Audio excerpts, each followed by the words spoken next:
Welcome to the Kottke Ride Home for Friday, January 21st, 2022. I'm Jackson Bird. Today, how a new technique for 3D printing metal could revolutionize manufacturing, plus the great potential of the false banana, and archaeology's sexual revolution. Here are some of the cool things from the news today. From 3D bioprinting organs to 3D food printing of alternative meats, the 3D printing world is really on fire right now, with lots of promise for big innovations in the coming years. But there's another type of 3D printing that could have huge impacts on manufacturing: metal 3D printing. Now, when a lot of people think of 3D printing, they think of plastic items printed layer by layer from a digital design, which is what most of 3D printing has been for decades. But metal 3D printing has been taking off in recent years, and one startup in particular got a lot of buzz last week after raising $21 million in Series B funding, an extension on their earlier $41 million Series B funding round last summer. Like other startups working on metal 3D printing, Surat Technologies has its sights on revolutionizing the manufacture of large industrial products like planes and cars and consumer electrics, something that would substantially reduce the cost and the carbon footprint of production. As metal 3D printing currently functions, however, it's a very slow process that would be unable to scale to the level needed to really have an impact. But Surat thinks they have the answer. Their method for acceleration is something they call their area printing process, which, quoting an article in 3D Printing Industry, involves focusing more than 2 million points of laser light onto a metal powder bed, which can be fine-tuned to rapidly create end-use parts. End quote. Axios explains a bit further, quote, "A 30-kilowatt laser is patterned with high-resolution images that can be programmed to block or let light through each of its pixels. Every pixel defines its own laser spot, so the system can weld a large area of metal powder in an instant, allowing a multi-layered object to take shape 10 times faster than today's 3D printing technology." End quote.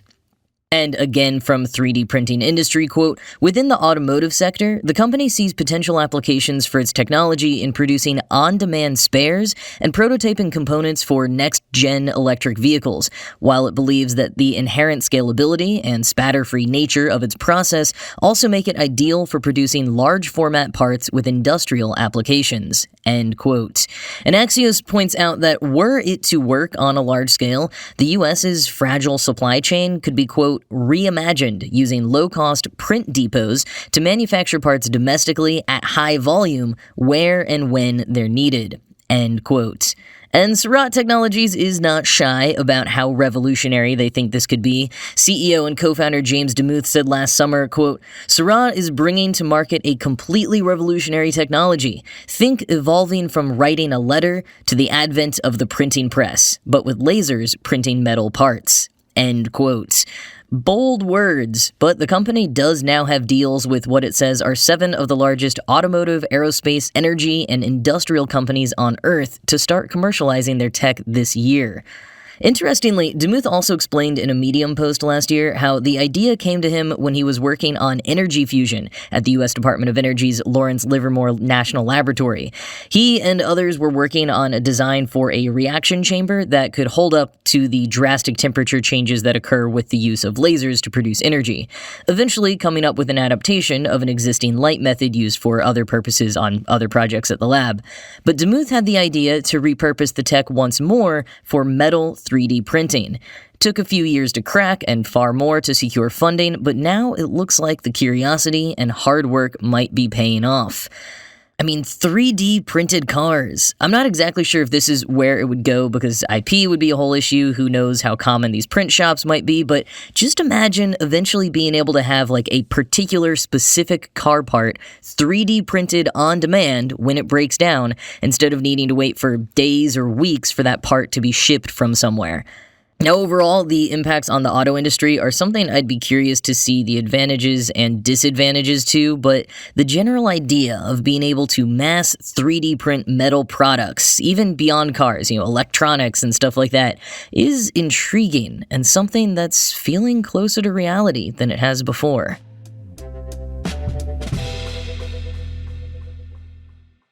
Pseudo banana. False banana. Banana on steroids.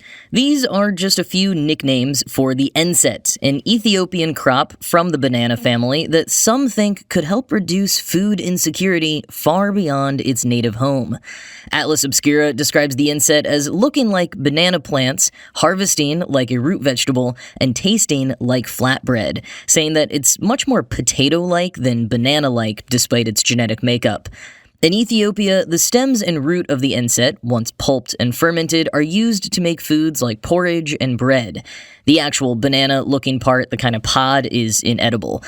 While the enset is only grown in one part of Ethiopia, related species, which are fully inedible, have been found as far south as South Africa, which is one reason why some scientists believe the enset itself, with its edible roots and stems, could be cultivated far beyond where it's currently found. And if it can be cultivated over a wider area, it can be used to help feed millions of more people. Quoting the BBC, using agricultural surveys and modeling work, scientists predicted the potential range of enset over the next 4 decades. They found the crop could potentially feed more than 100 million people and boost food security in Ethiopia and other African countries, including Kenya, Uganda, and Rwanda. Study researcher Dr. James Borrell of the Royal Botanic Gardens, Kew, said planting enset as a buffer crop for lean times could help boost food security. It's got some really unusual traits that make it absolutely unique as a crop, he said. You plant it at any time, you harvest it at any time, and it's perennial. That's why they call it the tree against hunger. End quote. Enset is also drought resistant, which adds to its utility as a good backup when other seasonal crops might fail. In addition to the myriad of reasons some communities across Africa already experience food insecurity, the climate emergency is likely to make things worse across the globe. The BBC notes that almost half of all the calories we consume come from just 3 species: rice, wheat, and maize. So as extreme weather events affect crop yields, there's a growing urgency to diversify the foods we eat and where they can be grown. Given enset's reputation as a nutritional superfood and its starchy ability to be used in breads and porridges, it's a top contender for an alternative crop to fill the gap. Not to mention, in Ethiopia, enset has also been used for all manner of other applications like cattle feed, construction, packaging, dishware, medicine, and more.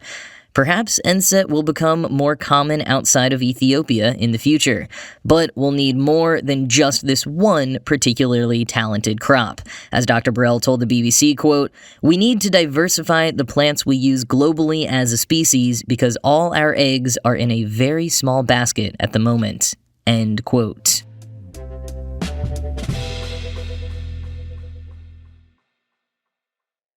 I took a biological anthropology class my junior year at NYU for one of my science credits. This was only 11 years ago, but it's amazed me since then just how much of what I learned has been thrown into question, because so much has been happening so quickly in the field of anthropology and archaeology in particular. Advances in technology are throwing so many long-held assumptions into question. One of those is how to identify the sex of skeletons. Now, back at NYU, we were taught that the main way to do this is by examining the bones, a method called osteology, and looking for differences in key bones, like the pelvis, which are meant to give an indication if the person was male or female.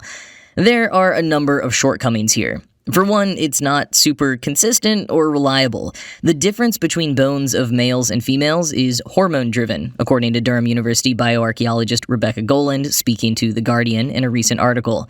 Since the changes are hormone-driven, bones pretty much look the same for children, and for teenagers, it can be a real toss-up. Also, it's pretty rare to get an entire skeleton. If you get a whole pelvis, you really lucked out. Even for Lucy, the famous Australopithecus specimen, archaeologists only recovered half a pelvis. There's also the often overlooked consideration of intersex skeletons. Their sex would only be able to be determined from chromosomal analysis. But just such an analysis is one of the new methods on the block. The Guardian published a piece earlier this week dubbing this current moment "Archaeology's Sexual Revolution," writing about recent advancements in DNA analysis of specimens.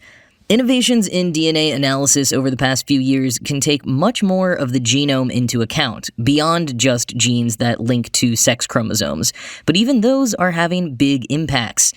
For example, back in 2009, archaeologists uncovered a 5th century gravesite in which one of the graves contained 2 skeletons holding hands. The specimens were nicknamed the Lovers of Modena, the town in Italy where they were found, with press proclaiming how the pair proved that, quote, love between a man and a woman can really be eternal, end quote. But 3 years ago, improved DNA analysis was able to show that, actually, both specimens were male. There's also the case of a skeleton from medieval Finland that was found buried in female dress and with swords. DNA analysis in this case showed that the person had XXY chromosomes, or Klinefelter syndrome, one of many intersex conditions. And the most famous case of an assumed sex being revised was in 2017, when a Viking warrior that had been presumed since the 1800s to be male was proven by new DNA analysis to actually be female. As you might imagine, the implications of all of these new revelations have caused a bit of a stir in archaeology. Rather than admit that a woman may have been a Viking warrior, or that a female-bodied person may have identified and lived as a man, either knowingly or not, to his community, a phenomenon well documented throughout time and across cultures, some scholars instead said we should reevaluate what the presence of weapons in a grave means, and what merited the status of warrior. Similarly, when the hand-holding skeletons were found to both be male, many jumped to say they were brothers or just close friends. And yes, any number of those things could have been true. Of course, none of us know. But as The Guardian put it, quote, old ideas about male and female grave goods produce interpretations that are at best conventional and at worst biased. This is especially apparent when both feature in the same grave, such as the Viking grave discovered in 1867 at Santon Downham in Norfolk. Most of the literature says it's a double grave, says Gareth Williams, a curator at the British Museum, but there's no evidence to actually support that. Only one skeleton, since lost, was originally reported. Rather than a double grave, the more obvious explanation could be a single grave of a person who did not strictly conform to gender norms. Williams thinks the grave probably contained a sword-wielding woman because there were strict taboos against wearing anything that could be seen as effeminate for Viking men. End quote. And Pamela L. Geller, a bioarchaeologist specializing in queer and feminist studies at the University of Miami, told The Guardian, quote, there's a real lack of creativity about how other people lived their lives because we are so wedded to the categories that we have in place now. End quote. And as technology develops, it can help us get a better understanding. For example, there are big strides being made in the realm of tooth enamel analysis, which is particularly useful for determining the sex of prepubescent specimens. But even armed with cutting-edge technology and advanced knowledge of past cultures, we still come up against our own contemporary biases. There is so much we can just never know without speaking to the humans who once housed these bones. As The Guardian put it, quote, the dead don't bury themselves, but clearly they don't excavate themselves either. End quote.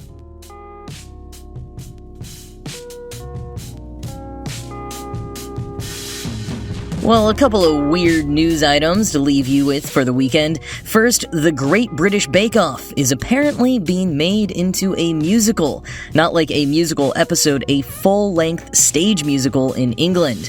Opening this summer and developed in association with the TV show's executive producer, the musical comedy will follow 8 amateur bakers attempting to impress the judges.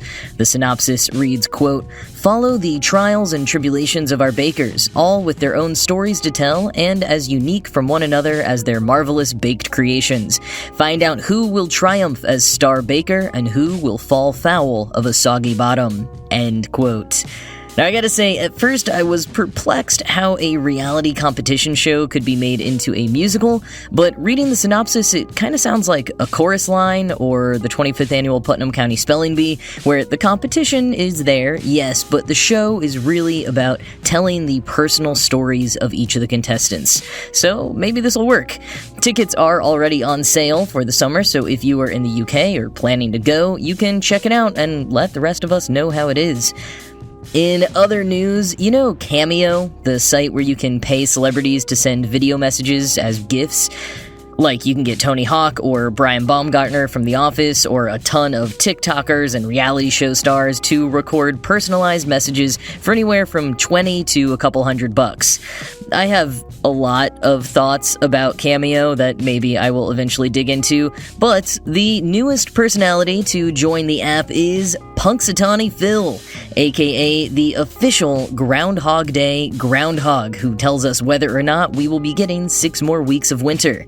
You can now order a personal video message from the great prognosticator himself. Or, well, since he is actually a real groundhog and can't talk, he kinda just sits there while his AJ handler, decked out in the traditional suit and top hat, conveys the message. So, if you were looking for that perfect Groundhog Day gift for your loved one, they've got you covered. But that is it from me for this week. As always, this show was produced by Ride Home Media and Kotke.org. I am Jackson Bird, and I will talk to you again on Monday.